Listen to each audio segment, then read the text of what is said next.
بات آپ کو بتانا چاہتا تھا وہ ایک سیرت کا نقطہ تھا. وہ نقطہ یہ تھا کہ طاقت اتنی کہ اللہ سبحانہ نے کیا ہے وہ چیز جو حضور کے ہاتھ میں نہ رکھی، لیکن عاجزی اتنی کہ حضرت عبداللہ فرماتے ہیں کہ جس وقت فتح مکہ ہوئی تو حضور کی گردن اتنی جھکی ہوئی تھی کہ آپ کی چوڑی پالان کی لکڑی کے ساتھ لگ رہی تھی. رحمت عالم صلی اللہ علیہ وآلہ وسلم کی مبارک چوڑی اونٹ کے جو پالان ہوتی ہے اس لکڑی کے ساتھ لگی جا رہی تھی،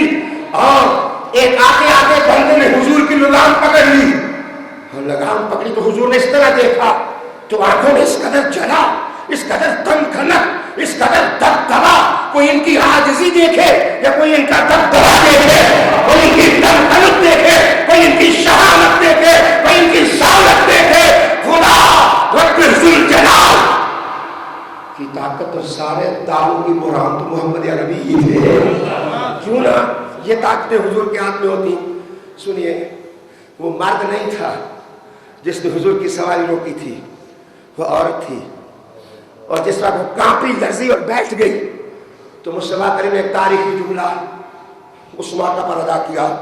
حضور میں انا لست بملک انا ابن امرأۃ تأخذ الجدید. حضور نے فرمایا میں کوئی بادشاہ تھوڑا ہی ہوں،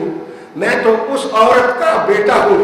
جو کہ خشک چمڑے کے ٹکڑے اڑا کر کھایا کرتی تھی. محمد عربی نے کہا لوگوں تم عظمت کے بانی عروج تک پہنچ جاؤ، تم رفعت کی امانہ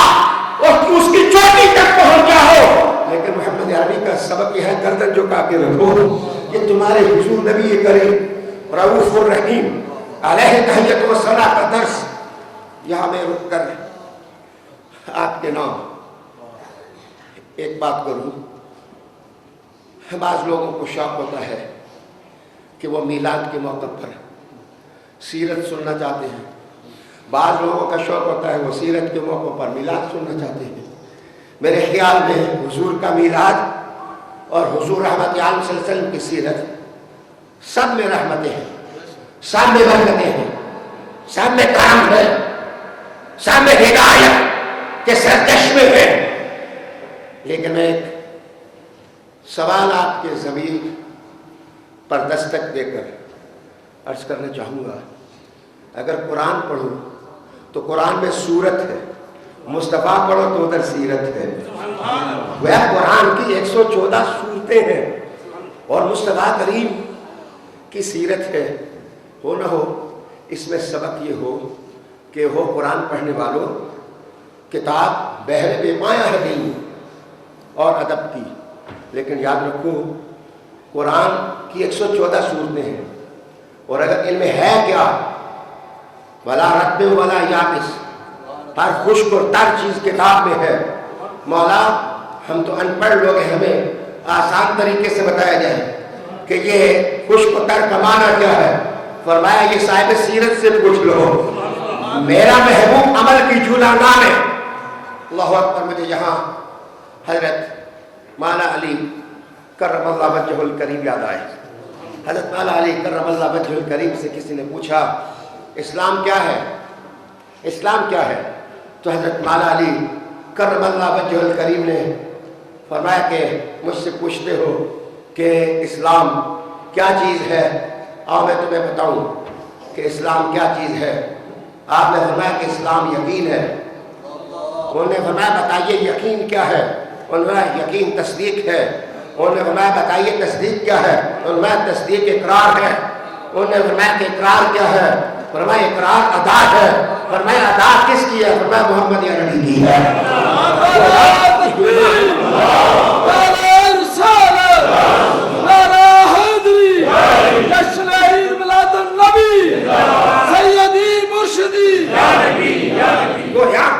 ایمان کا مرکز دیکھنا ہو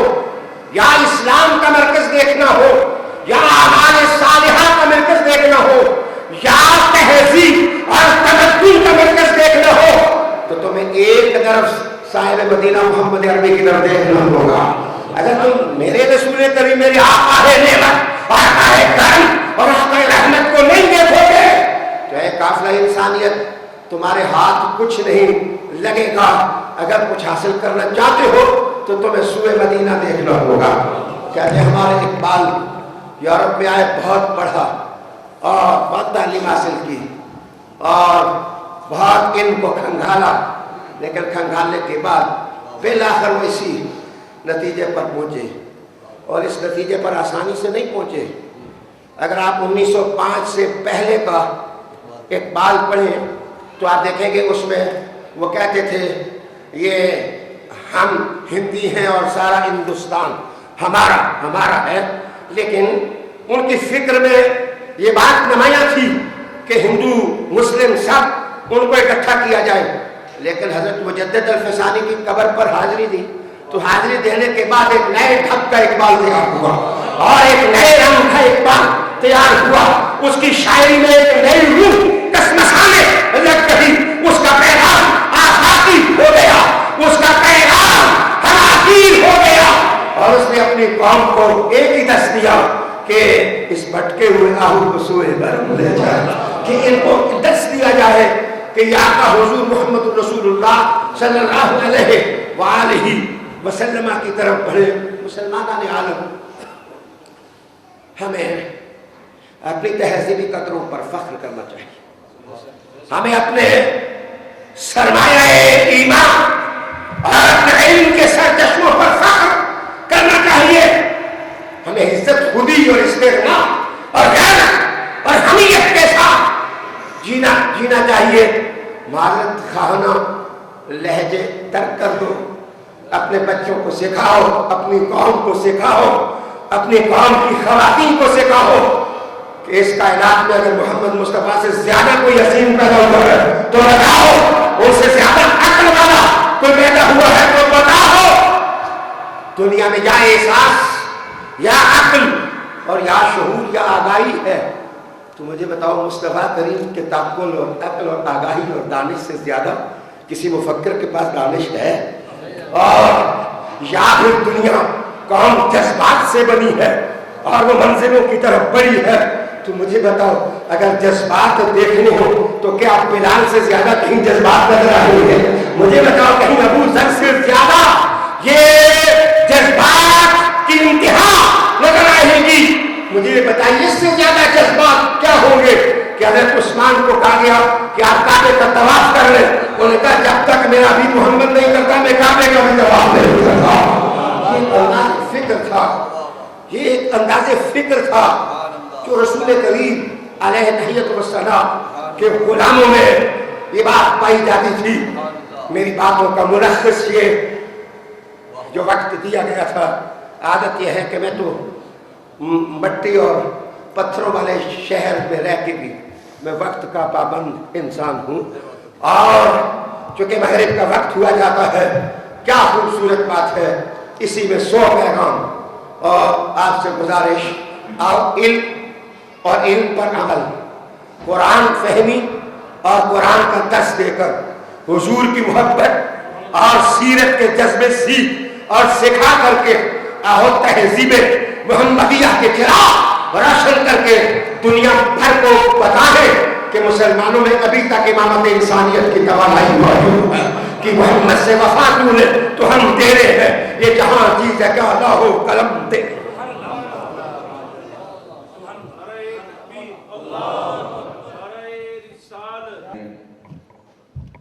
اللہ کے فضل و کرم سے ہماری جماعت میں ایسے مفکرین مدبرین اللہم صلی علی سیدنا محمد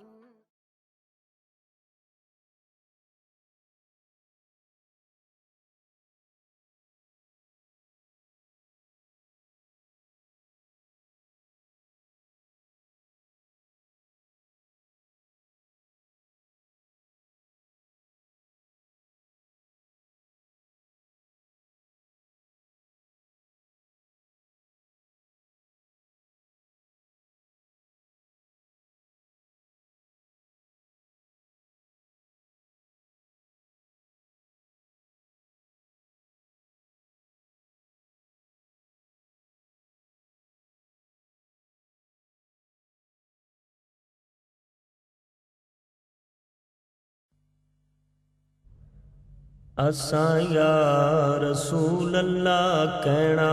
ہے، اساں یا رسول اللہ کہنا ہے،